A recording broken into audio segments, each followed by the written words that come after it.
வணக்கம், welcome back to my channel. இன்றைக்கி நாம் எக்லெஸ் மாம்பழம் கேக் தான் செய்ய போகிறோம். ரொம்ப டேஸ்ட்டாக இருக்கும். இதை வீட்டிலே எவ்வளோ எளிமையாக செய்ய போகிறோன்றதான் இன்றைக்கி நம்ம பார்க்க போகிறோம். எப்படி செய்யலான்றதை பார்க்கலாம். இப்போ நம்ம இந்த வெசல்ஸ் தான் எடுத்துருக்கோம் கேக் செய்யறதுக்கு. இதை ஃபஸ்ட்டு நம்ம க்ரீஸ் பண்ணி எடுத்து வச்சுக்கலாம். இதில் கொஞ்சம் மைதா மாவு அப்படியே ஸ்ப்ரெட் பண்ணிவிட்டு டஸ்ட் பண்ணிக்கணும். ஃபுல்லாக நல்லா ஈவனாக எல்லா இடத்துலையும் ஸ்ப்ரெட் ஆகணும். அப்போ தான் உங்களுக்கு கேக் நல்லா ஒட்டாத எடுக்கிறதுக்கு ஈஸியாக வரும். இப்போ இந்த மாதிரி பட்டர் ஷீட்டு நல்லா இந்த இதுக்கு ஏற்ற மாதிரி கட் பண்ணி எடுத்துக்கணும் ரவுண்ட் ஷேப்பில். இதுலேயும் கொஞ்சம் பட்டர் அப்ளை பண்ணிடணும். இப்போ இந்த கேக் செய்கிற வெசல்ஸை நம்ம ரெடி பண்ணிட்டோம். இப்போ இதை எடுத்து வச்சுட்டு பேட்டர் எப்படி ரெடி பண்ணலான்றதை பார்க்கலாம். இப்போது 1 கப் அளவுக்கு பட்டர் எடுத்திருக்கேன். அதை இது மாதிரி நல்லா மெல்ட் பண்ணி எடுத்து வச்சுக்கணும். அதை இதில் சேர்த்துடலாம். இதில் பொடித்த சுகர் 150 கிராம் எடுத்திருக்கேன். அதை இதில் சேர்த்துடலாம்.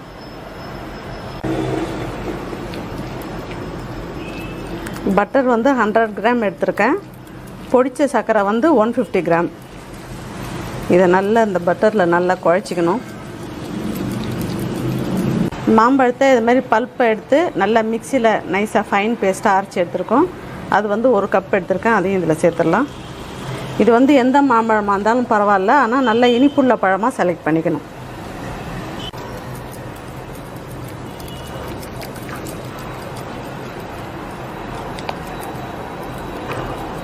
இப்போ இதில் வெண்ணெய் சேர்த்துருக்கோம், பொடித்த சர்க்கரை சேர்த்துருக்கோம், மாம்பழம் பியூரி சேர்த்துருக்கோம். நல்லா 3ஐயும் நல்லா ஈவனாக நல்லா மிக்ஸ் பண்ணிக்கணும். இப்போ இது நல்லா 3ஐயும் நல்லா மிக்ஸ் பண்ணிட்டோம்.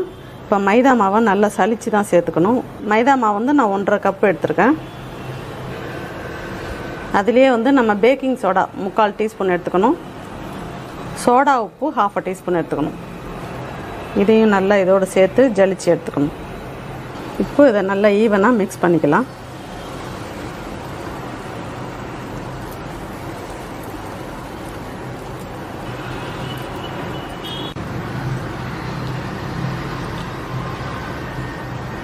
இப்போ இது மாதிரி நல்லா கரைச்சிக்கிட்டு நமக்கு இப்போ இதில் எவ்வளோ பால் தேவையோ அதுக்கேற்ற மாதிரி கொஞ்சம் கொஞ்சமாக கலந்து மிக்ஸ் பண்ணிக்கணும்.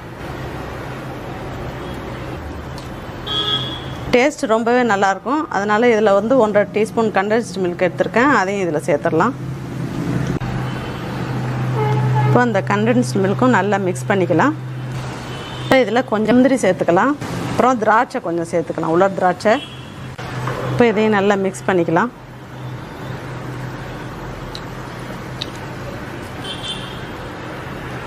இப்போ இது மாதிரி நான் குக்கரில் தான் இன்றைக்கி நான் உங்களுக்கு செஞ்சு காட்ட போகிறேன். குக்கரில் நான் முன்னாடியே இது மாதிரி கேக் செய்யறதுக்குன்னு யூஸ் பண்ண உப்பை தான் போட்டிருக்கேன். இது நல்லா ப்ரீ ஹீட் ஆகணும். நல்லா ஒரு 1/4 மணி நேரம் நல்லா ஹீட் ஆகட்டும். உப்பை வச்சுட்டு அது மேலே இது மாதிரி ஸ்டாண்ட் வச்சுருங்க. இப்போ குக்கரை நம்ம ப்ரீ ஹீட் பண்ணிட்டோம். இப்போ மாவை அதில் சேர்த்துட்டு குக்கரில் வச்சிடலாம்.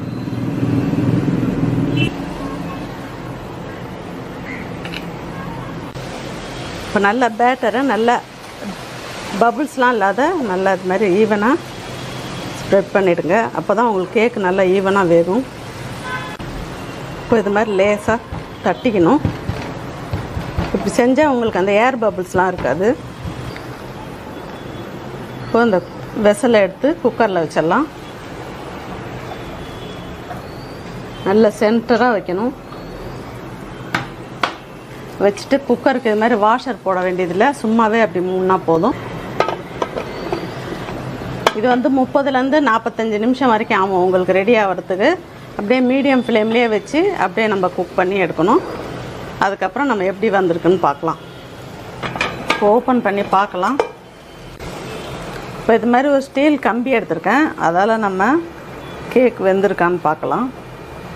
நல்லா அடி வரைக்கும் டச் ஆகணும். அது வரைக்கும் நம்ம வச்சு எடுத்தோம்னா நல்லா இது மாதிரி க்ளீனாக இருக்கணும். இதில் ஒன்றுமே நமக்கு அந்த மாவு இதில் இருக்கக்கூடாது.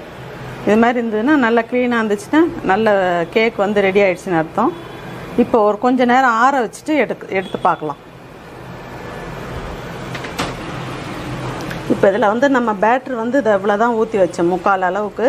இப்போ நல்லா எவ்வளோ பெருசு நல்லா ஃப்ளஃபியாக வந்திருக்கு பாருங்கள். நல்லாவே சாஃப்டாக நல்லா வந்திருக்கு. இது நான் ஒரு 1/2 மணி நேரம் எடுத்து வெளில வச்சுருக்கேன். நல்லா ஆறிடுச்சு. நல்லாவே இதுவே நல்லா தானாகவே விட்டு வந்திருக்கு சைடெல்லாம். இருந்தாலும் நம்ம ஒரு தடவை இப்படி நைஃபால் ரைட் ரவுண்ட் லூஸ் பண்ணி விட்டுக்கலாம். எடுக்கிறதுக்கு நல்லா ஈஸியாக இருக்கும்.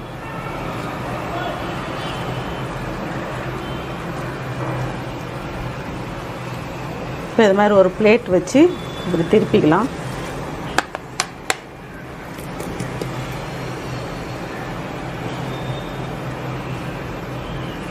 நல்லாவே அழகாக வந்திருக்கு.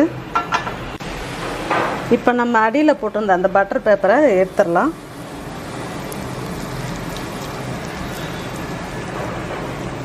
பட்டர் பேப்பர் இல்லாதையும் எடுக்கலாம். அதுக்கு நிறைய நம்ம பட்டர் வந்து பிளேட்டில் இது பண்ணிக்கணும், அப்ளை பண்ணிட்டு எடுக்கணும். ஒன்றும் பிரச்சனை இல்லை. இது போட்டால் கொஞ்சம் ஈஸியாக இருக்கும் எடுக்கிறதுக்கு, அவ்வளோதான். அப்படியே இதை மறுபடியும் அப்படியே திருப்பிடலாம்.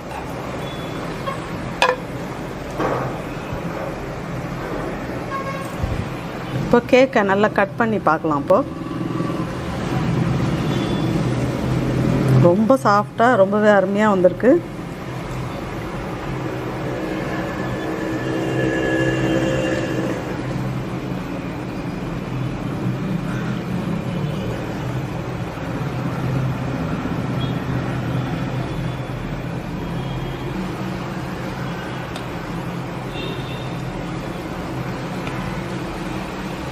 ரொம்பவே அழகாக ரொம்பவே ஸ்பாஞ்சியாக சூப்பராக வந்திருக்கு.